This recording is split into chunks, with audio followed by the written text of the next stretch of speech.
Hello and welcome to Acceler8. I am your host, Kelvin Mungai. Now, if you're in the market for a reliable saloon car and you have anywhere between 1.3 to 1.6 million Kenya shillings, one of the options available to you is this, the 2013 Toyota Alion A15. Oh my God, what a good looking car it is. Let's start off with the chrome grille. Very, very shiny, very good looking. It is kind of minimalistic and the very characteristic A emblem that only is found in the Toyota Alion. Then there are these headlights here that are 3-in-1. You have your beams and the indicator, and it's the same on the other side. Down here you have this flowing bumper with the number plate slot right in between it. And this is something that kind of sort of drives me up the wall about the Toyota Alion. It has no fog lights. Instead, there is this bit of cheap plastic where the fog light should be, and there is this more plastic here, but there is a tunnel right here for the airflow. Now, Toyota markets the Toyota Alion as a sporty saloon car, while its twin, the Toyota Premio, is marketed as a luxury car. This is the difference. This lip right here gives the Alion that characteristic sporty look, and when you look at it from the front. It looks amazing. Below the lip there is more plastic right there, and then you have whatever lies beneath it. Come here, take a look at the engine.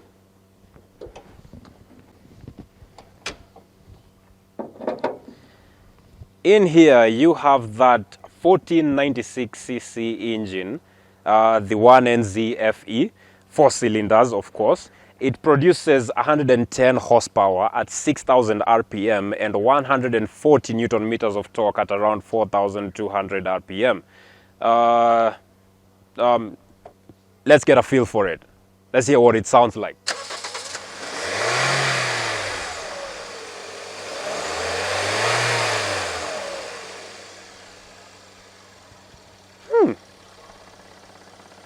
Sounds good.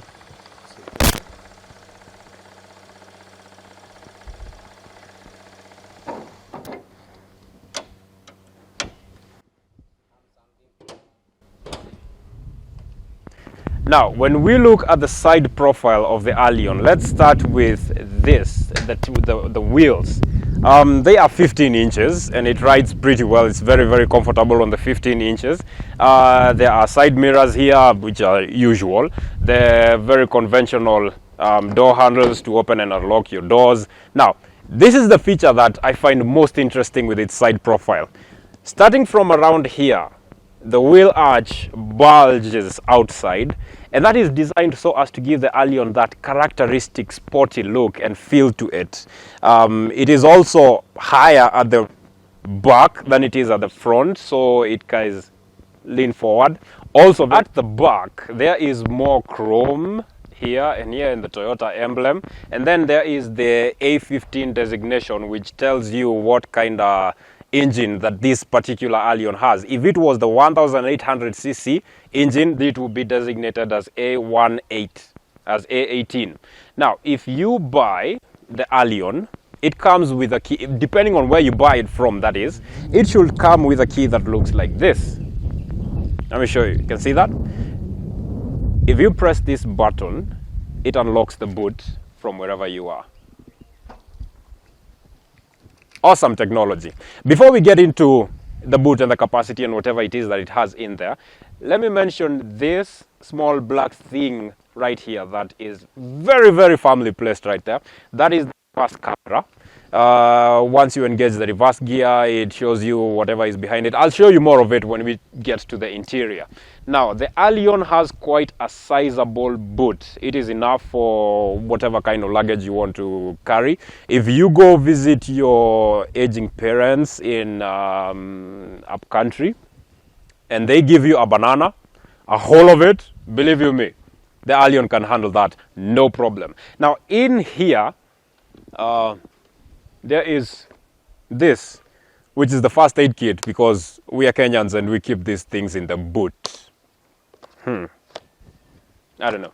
Then you have the tire changing kit with the tools that you need and your reflectors. In here, now if you come closer, come, let me show you this. On the right hand side beneath the carpet is this tiny compartment right here where you can keep your jumper cables and everything. Just shove that back in there and then close it up. Then on the left hand side,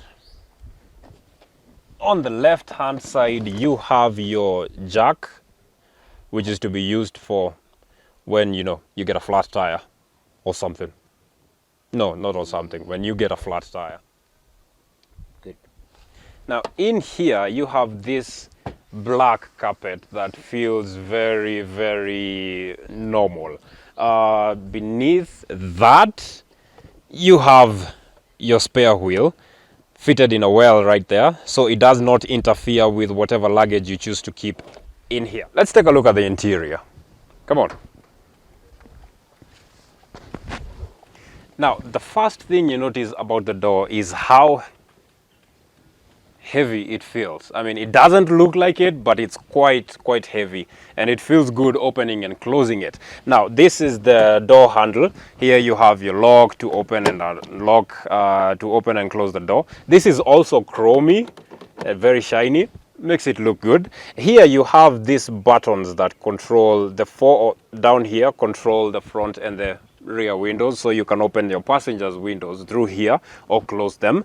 Now you have these central locking buttons right here that lock and unlock all the doors in your car simultaneously, and above here you have this button that locks and unlocks all the windows in your car except the driver's side window. So if you have kids or pets with you and you're taking them on a journey, you can roll down the rear windows up to a certain point, then lock them, and short of breaking them, there is nothing that your kids can do to unlock them any further. Just beneath that control panel is this door bin. If you take a look down here, Toyota has designated it as suitable for bottles but not for coffee cups. However, if you have a big bottle of water like this one, find that it does not fit. So you will need to carry your water in a smaller bottle that you can just put in there and it stands on its own, no problem. There is additional space behind that, but that is suitable for maybe a small umbrella when it's during the rainy season, or maybe garbage when you don't want to throw it out. Come, take a look at the inside. Now on the inside, the first thing you're greeted by is this 4-spoke steering wheel. It is characteristic because it has the horn right there in the middle. Ahead of you is the instrument cluster with the rev counter on your left side and the speedometer on your right side. Now this steering wheel is not fixed. There's a lever down here and you can use it to adjust it, move it forward and backwards, up and down to whatever position you feel is comfortable for you as you drive along. This being a Japanese car, the stalk that controls your lights and your indicators is on the right hand side, and it feels very, very firm. And the one that controls your wipers and your sprinklers is on the left hand side. Now, moving away from that, we get to the center console that is very, very minimalistic. Up here, you have your hazard lights and these vents for air conditioning. Right here, you have this infotainment screen that can be controlled using these buttons or touch feedback. Now, you have a choice of 4 musical inputs offered in the infotainment system, and whatever choice you have, your music plays out of 6 speakers in here. There are 2 speakers on the passenger side door, 2 speakers on the driver side door, and 2 speakers, one on each door back there. Now, what is most impressive about this system is its clarity. I have hooked up my phone to the system via Bluetooth. Listen to this.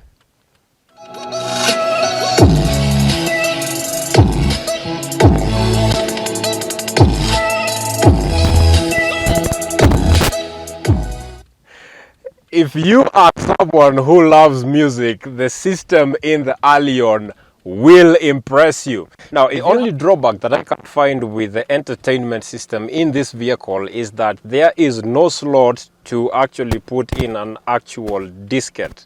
So if you have your favorite music on one of those and you intend to buy one of these, you may want to visit a cyber cafe somewhere and have them to copy that music from the diskette to a USB flash disk that you can then plug in right there. Beneath the infotainment system, you have your climate control with a digital watch. Now, the left-hand side has 3 buttons. You can use these ones to increase or decrease the fan speed. The mode determines which one of the vents available that the air should be flowing to. There are vents up here and there are some down here to keep your feet warm or cool, depending on the kind of settings that you have. On this, you have the choice to either recycle the air within the vehicle or bring in cold air from outside. And these buttons here determine how hot the air should be. You can keep it very cold, or you can increase the temperature to being warm or too hot, whichever one you have a choice of. Now, let us talk about something that the Alion has a lot of, and that is storage. Let me show you what I'm talking about. As far as storage options go, you start off with right here under this plastic flap that is finished to look like wood. That storage compartment there is ideal for your phone. As you're driving along, you can keep it in there, then lock it, and it will not be able to distract you. Beneath here, you have this one that is ideal for your licenses or your business cards or whatever it is that you want to keep in there. Beneath this more woody looking plastic, you have your cup holders that are quite interesting because they are extendable. Now, by extendable, this is what I mean. If you have a coffee cup with coffee inside from one of your favorite coffee houses, there is a flap in here that you can lower and your coffee cup will not get lost in the cup holder. But if you have a water bottle like I do, and it's quite big, you lift the flap and the cup holder extends enough to contain your big water bottle. The drawback that this positioning of the cup holder has is that once you have your bottle in there, you cannot extend the armrest. So you have a choice. Either take your water with you or be comfortable while driving. I know what I will choose, and it will not be the water. Right behind that is this armrest that slides backwards and forwards, so you can find that comfortable position for your arm when you're driving along. And inside there is more storage. You can put your maybe toys for your kids or whatever else it is that you choose in there. Then we have the glove box. Quite large. Large enough to accommodate tissue papers or napkins or maybe books or magazines or whatever else it is that you decide to take along with you on your journey. Now, the one thing that the Toyota Alion should have, and it does not, is a power outlet. There should be one somewhere around here, but there isn't. However, if you are anything like my producer who actually owns this car, you can have one installed aftermarket, which is what he has done, and that is what this small black box is right here. And there is the outlet. Kind of clever. Now there is this tiny compartment over here, and it's the same on the driver's side, and you can put whatever it is that you want in there so long as it is small.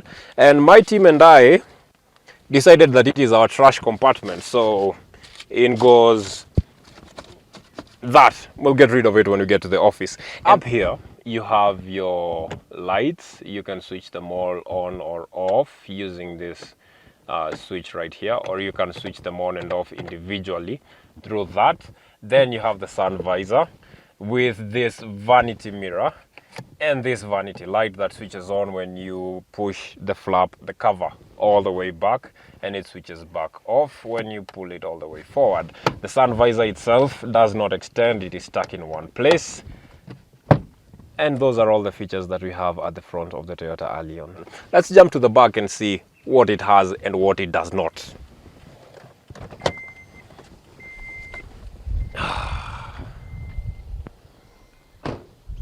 Come here.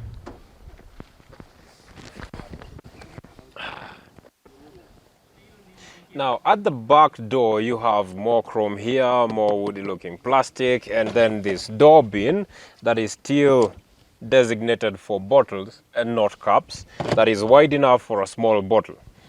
There are more features on the inside. Back here, the Toyota Alion is quite roomy. I mean, I am 6 foot plus and I have enough knee room despite this seat being pushed all the way back. I have enough headroom. There's a plenty space between my head and the roof of the car. But the one thing that I need, and it's not here, are the rear seat pockets. There are none. So if you're carrying your kids with you and they love to read or color and they have all those toys, you have to find somewhere else to put them because there's no storage back here. Now, this seat transforms if you pull it downwards. You have 2 cup holders right there. You can pull the whole thing down. No, you cannot. This is a cool feature with the rear seats of the Toyota Alion. If you pull this lever, that should be situated somewhere right here, and push it back, it reclines. And you are more comfortable for that long journey. Very ideal. I'm not sure if I would rather be driving this or be chauffeured in it. I'm not sure. Now, the seats not only recline, but if you pull this down, bring it forward, it extends your boot space. So you have more storage in case you have long items that you need to carry through. You don't have to leave them hanging outside your vehicle and with a red ribbon as is normally done. You can just pull the seat down, bring them all the way in, and your luggage is safer that way. There is more storage somewhere underneath this seat if I can get it to work. Here's something interesting. You may decide to keep items here and they will not roll about, and even if they do roll about, they'll not roll into the footwell and find your feet as you're driving along and get stuck under the pedals. Or if you want the storage space to be flatter, pull that down, push the headrest all the way back in, and there you have it. More storage. This happens for both seats, this for both rear seats, and putting them back up is really not a problem. You just slide that up, slide that in there, put it back down. If I were to find fault with the back seats of the Toyota Alion, it will be these 2 things. Well, 3, considering it doesn't have the pockets. 1 is the ISOFIX points that are hidden somewhere beneath here, and locating them is pretty difficult, which means that if you have a child seat with you, then getting it in may take you some time. 2 would be this drive shaft tunnel. If you're carrying 3 people, the person in the middle will not be as comfortable as the one seated on the right or on the left, and that is the only problem that I can find with the back seats of the Toyota Alion. Now has come the time where we take it for a drive and see what it's like on the road. Come with me.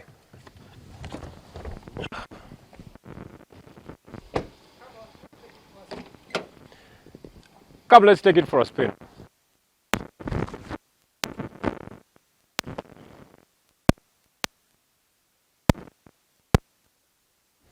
As you are driving along, you get the sense that the Alion is very, very sporty. I mean, the suspension itself is not so stiff, but then again, it is not as smooth as to absorb all the bumps that you encounter on the road. The steering wheel is very, very light. That makes it easy for you to turn the car in whatever direction. You can easily do it with one hand. It is not so tough. The way it picks up speed even as you're moving along is something that is quite interesting. It will put a smile on your face if your expectations are not too high. The Toyota Alion has a ground clearance of 160 millimeters, which is enough to get you over all the speed bumps that have been put in place on our highways.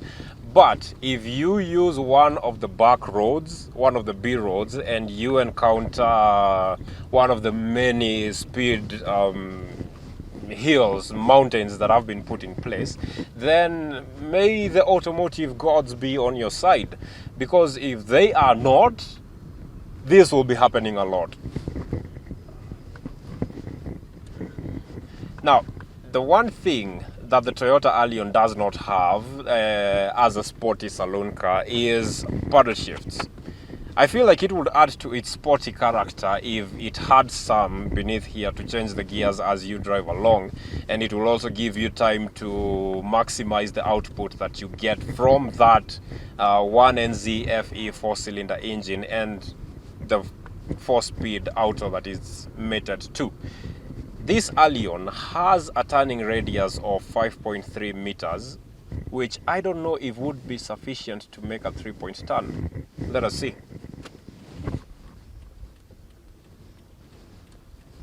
Oh, that is close.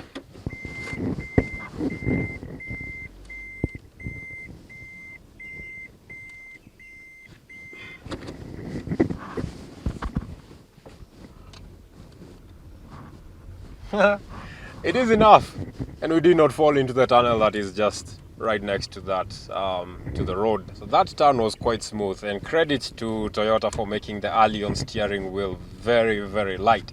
But there is one negative side to it. The Alion, there is quite a lot of vibration coming in through the steering wheel. I don't know how you feel about that, but it's something that you may want to keep an eye out for and as you drive along. The Toyota Alion is sufficient for a trip across the country so long as the roads that you use are tarmacked. You can take your family with you, or your pets, or your friends.